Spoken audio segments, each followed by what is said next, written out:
ma pean alati noomima inimesi, kes patustavad, kes teevad midagi halva? Kas ma pean noomima, kui nad ei tee mulle midagi halva? Pühapäevane esimene lugemine rõhutab, et me peame, see on meie kohustus. Me peame päästma inimesi, kes patustavad ja me peame noomima. Ja kindlasti see ei ole kõige parem variant, kui ma ütlen iseendale, no see mind ei puuduta. Ta teeb midagi halvasti, aga see mind isiklikult ei puuduta. Muuhulgas evangeeliumis väga tihti loetakse, aga tegelikult originaalis ei ole niimoodi, et sinu vastu patustab sinu vastu. Ei, patustab üldse, tegelikult originaalis patustab üldse inimene ja sa pead noomima. Aga kindlasti pead noomima selle jaoks, et sa tahad päästa, sa tahad aidata seda inimest, aga mitte ainult sellepärast, et tema häirib sind, ta on teistsugune, ta tegutseb teistmoodi. Ma tahan, et ta tegutseks nii nagu mina olen harjunud sellega, kahjuks siin ka, eriti võib-olla Eestis on niisugune harjumus, mulle ei meeldi, kuidas see inimene käitub, kuidas see inimene palvetab ja ma kas hakkan noomima teda just sellepärast, et mulle ei meeldi see või see ei ole minu sõber, see on võib-olla minu vaenlane sellepärast, et tema ei oska palvetada.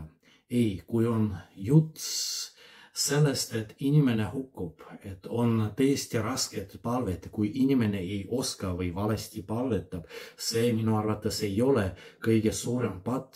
Muidugi ma võin pakkuda, ma võin rääkida selle inimesega, aga see ei tohi olla noomimine, et sa pead palvetama nagu mina palvetan, nagu mina oskan. Ei, me võime rääkida. Kui ta on nõus, see on väga tore, siis meil võib-olla on kergem.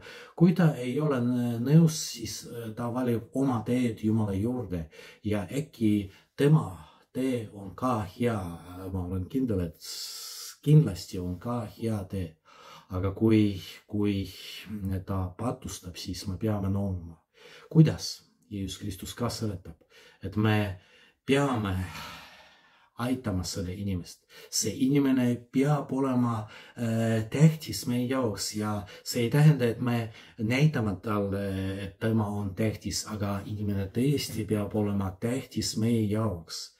Nii nagu me võime noomida, kujutage ette, et inimene, keda me armastame, kui ta teeb midagi valesti, kuidas me reageerime valuga, me tahame, et tema teeks teistmoodi, et ta loobuks halvadest asjadest, me palvetame selle inimese eest. Ja niimoodi peame käituma igaüks iga kord, kui me näeme, et keegi patustab. Muidugi, kui on keegi lähedane inimene, keda me eriti armastame, sellega temaga on kergem. Me tahame, et tema armastaks meid ja me tahame armastada teda, aga võib-olla keegi võõras teises olukorras, aga siiski peame ka temale osutama oma armastust. Me peame tõesti hoolitsema selle eest, et tema tunneks, et me armastame teda, et me hoolitseme tema eest ja siis on kergem noomida. Siis me ei pea näitama temale oma vihastust tema vastu. Me tõesti armastame ja püüame aidata teda, et tema oleks ka koos meiega, koos Jumalaga ja tema oleks õnneks. See on meie eesmärk, kui me noomime teisi inimesi, kes patustavad.